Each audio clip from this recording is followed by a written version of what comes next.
I want to start with a question, and it might make some of you, the perfectionists, a little uncomfortable. Is failure actually a mistake? Hmm. I mean, we're so conditioned to think that if we crash and burn on the first try a marriage, a business, whatever it is, that we've done something wrong, that we've veered off the path. Right. But the source material for today, it seems to suggest that for some souls, that crash isn't a dead end at all. It's actually a prerequisite. Like, you have to lose everything in round one to even be able to hold it in round two. It's a provocative thought. Yeah. And it really forces us to ask if we're looking at life as a straight line or as a circle. Okay. Because if it's a straight line, then yeah, going back to the start looks like failure. It's a regression. Mm-hmm. But if you see time, the way the ancients did, as a cycle, then returning isn't going backward. It's renewal. It's the return of the light. And that feeling of return is, it's really palpable right now. In our last deep dive, we were right in the middle of a storm with Ardra, A.A. Ardra. It was all tears and howling wind. Just this intense emotional dismantling. But today, the whole atmosphere has shifted. It feels like we've stepped out of that rain and into a warm, safe room. Precisely. The storm is over. It's secure. We've moved into the sanctuary of Punarvasu. That's P-O-O-N-A-R-V-A-H-Su. Yes. And the name itself tells the whole story. Punarvasu literally means good again or wealthy again. Good again. The Sanskrit is so clear. Punar is repeater, or Ivasu, V-A-H-Su, is a ray of light, a gem, substance. So we're talking about the restoration of substance, moving from the cosmic storm into, as you said, earthly safety. I want to dig into that good again. It implies things were good, then they weren't, and now they're restored. We talked a lot about the cosmic mother, Aditi, UHDT, that unbounded space. But today, let's get practical. The earthly level. How does this show up in, human psychology? Because looking at the zodiac, this star bridges two very different signs. It's not just one energy, is it? That is the absolute key to understanding the architecture of this soul type. Punarvasu is a bridge. It spans from the end of Gemini right to the very beginning of Cancer. So you get this incredible shift from the head to the heart. Okay, let's unpack that structure, because I think that's where people can get confused. It starts in Gemini. It does. The first three quarters, or podas, are in Gemini, ruled by Mercury. So at first, the energy is very intellectual. It's curious, communicative. And the third poda is special, right? It's what's called Vargottama. Exactly. I see that term a lot in the notes.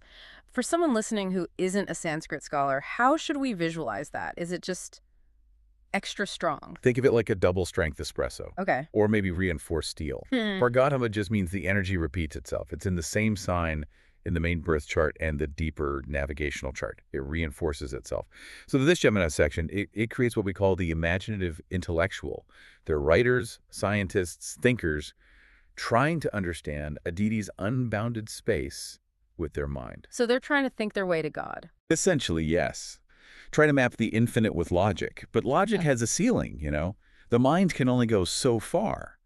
To really find that safety, that good again quality, the arrow has to leave the intellect and land in water. And that's the fourth pada, the shift into Cancer. That's where the magic happens.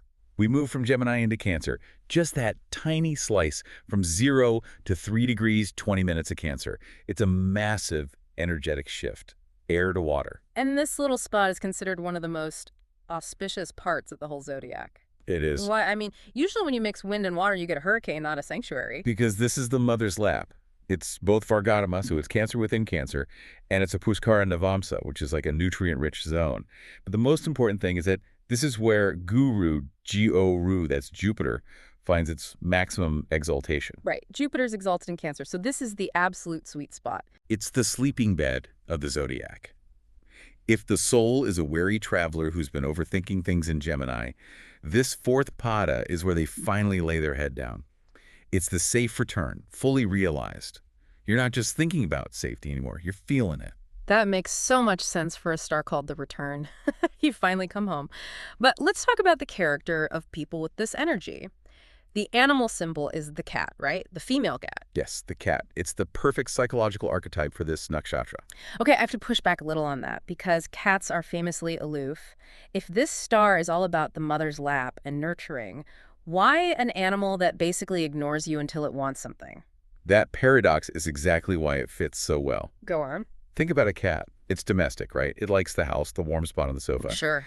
But is it obedient? Absolutely not. Is it dependent? It acts like it isn't? Precisely.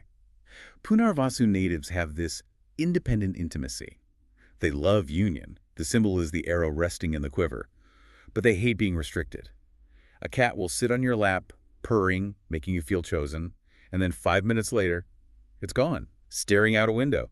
It needs to know the door is always open. So they need to know they can leave in order to feel safe enough to stay. You've got it. And just like a cat, they always land on their feet. That's the good again quality. But you said there's a shadow side. There is. Philosophical laziness. Ouch. That sounds like a fancy excuse for putting things off. I'm not lazy, I'm just philosophically paused. It's exactly that. Because Punarvasu feels so inherently safe. Remember, a deity provides everything. There's this tendency to get a bit passive. They're so soft, tender, they get comfortable. And when a challenge comes up, instead of charging at it, the Punarvasu native might just say, well, what's the use? It's all an illusion anyway. Why bother? Why bother? The mantra of the comfortable philosopher. Exactly. The symbol is an arrow in a quiver. That's potential energy. The arrow's there, it's sharp, it's ready. But sometimes the archer's just too comfortable to string the bow. So they need a push. Or maybe they need a failure. We started this whole thing talking about failure as a prerequisite. Is that the wake-up call for them? That is the second attempt phenomenon. And it's written right into the stars of the constellation itself. This is where it gets really interesting. The constellation is dominated by two bright stars, Castor and Pollux. The twins, Castor, K-A-Ester, and Pollux, P-O-L-X. Correct. And in the ancient lore, these two have very different personalities. Castor is seen as the naughty twin. Some texts even call it mischievous or cruel. And Pollux. Pollux is the generous, wise twin. And the way this plays out is that the Punarvasu native often encounters the energy of Castor first. The naughty twin. The one that causes the arrow to miss the mark. They're famous for it. They'll start a business and it collapses. A first marriage ends in divorce. It's the Castor influence, the loss. That sounds pretty discouraging. If you're listening over the placement, you're probably thinking, great, my first try is doomed. But you're saying it's structural, not a punishment. It's not a punishment at all. It's an initiation. You have to get past Castor to meet Pollux. Pollux is the energy of redemption. The second attempt is infused with the wisdom from that first failure. When they try again, they almost always succeed, and usually with far greater abundance than they would have the first time. So the failure isn't the end. It's the tuition fee for the wisdom you need. You have to burn through the Castor karma to get to the Pollux gold. Punarvasu is the cosmic karma recycler. Nothing is wasted. You take the debris, learn the lesson, and build something better. That's why it isn't just good. It's good again. The again implies a previous loss. Exactly. Speaking of comebacks, there's one figure in mythology who just perfectly embodies this. The perfect man, Lord Rama, R-A-M-A. Lord Rama is the quintessential Punarvasu archetype. He's the 8th incarnation of Vishnu, and he was born with Punarvasu rising and his moon in Punarvasu. And his story is basically one giant loss and return narrative, isn't it? It's not a story of easy success. It's the ultimate Punarvasu arc. I mean, look at his life. He's a prince, destined for the throne. Total safety. Then in a moment, he loses everything. Exiled to the forest for 14 years, loses his kingdom. And then he loses his wife, Sita. She's kidnapped. He loses his position and his partner. That's the Castor phase, total displacement. But does he give up? Does he fall into that philosophical laziness? No, he fights. He gathers an army. He builds a bridge across the ocean. He strings the bow. And he doesn't just win. He restores Dharma. He regains his kingdom, his wife, and establishes Rama Raja, the perfect kingdom of peace.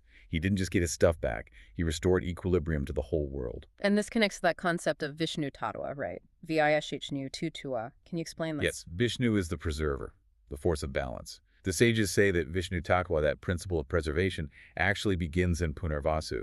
It's the first time the zodiac really wants to just maintain goodness. So Rama's return wasn't about conquest, it was about restoration. Exactly. And interestingly, he had twin sons, didn't he? Well, then Kush. The archetypal twins again, Castor and Pollux, but perfected. Their reign was a time of total peace. The safe haven realized for everyone. Okay, let's pivot to the how. If someone's listening and they feel stuck in that Castor phase, they've had the loss, they're staring at the wreckage of round one, how do they trigger their return? The source material is very specific about the power, the Shakti, of this star. It's called Vastuva-Prapana-Shakti. Vastuva-Prapana-Shakti. That is a mouthful. What does it mean practically? The power to gain or retrieve objects, the ability to bring back what seems lost. The image is of the wind moving clouds so the rain can revitalize dry earth. Okay, I see. The earth is dry, dead. That's the loss. Yeah. Then the rain comes, and suddenly life is retrieved from the soil. So it's revitalization. How do we tap into that? How do we summon the wind? Through sound. The root mantra for Punarvasu is the most primal sound there is. Om, or Alam. Just Om. That almost seems too simple. I was expecting something more obscure. Well, complexity is for the mind, and Punarvasu is trying to get beyond the mind. Think of the deity, Aditi. Visible infinity, unbounded space. Om is the sound of that infinity. It's the source code. It is. When a native feels stuck, bounded by failure, chanting Om, traditionally 108 times, it resets their internal frequency. It's like a factory reset. You bypass the glitches and go back to the original settings? Precisely. It connects you back to the infinite mother, who represents all space. The remedy for feeling stuck in a corner is to connect with the infinite. And I see notes on colors, too. Green, yellow, and white. Yes, to harmonize the planets. Green for Mercury for the Gemini side, yellow for Jupiter, the ruling planet, and white for the moon, the Cancer side. It helps integrate that head-to-heart shift. You know what I find most comforting about all of this is the lack of finality in failure. We treat failure like a tombstone. Here lies my business. But Punarvasu treats it like a boomerang. You throw it, it disappears, and if you just stand in the right place and keep your hand up... It comes back. Yeah. But you have to be standing there ready to catch it. You can't be lost in why bother. Right. The arrow has to actually leave the quiver. It has to fly into the dangerous world. But the promise is that the quiver is never truly empty. Safety, in the eyes of this nakshatra, isn't the absence of danger. It's not locking the doors and staying inside. Safety is the ability to return. It's the confidence that no matter how far the arrow flies or how dark the night of Castor gets, the dawn of Pollux is inevitable. The light always comes back. Safety is not the absence of danger, but the ability to return. I'm going to be thinking about that for a while. It completely changes how you look at risk. It's the only real safety there is. Next time, we're going even deeper into that nurturing water of Cancer. We're heading to the star, symbolized by the udder of the Kalpusha, where we'll learn what it means to be truly nourished. The highest blossom. It'll be a beautiful conversation. Until then, keep your bow strong. We'll see you in the next deep dive.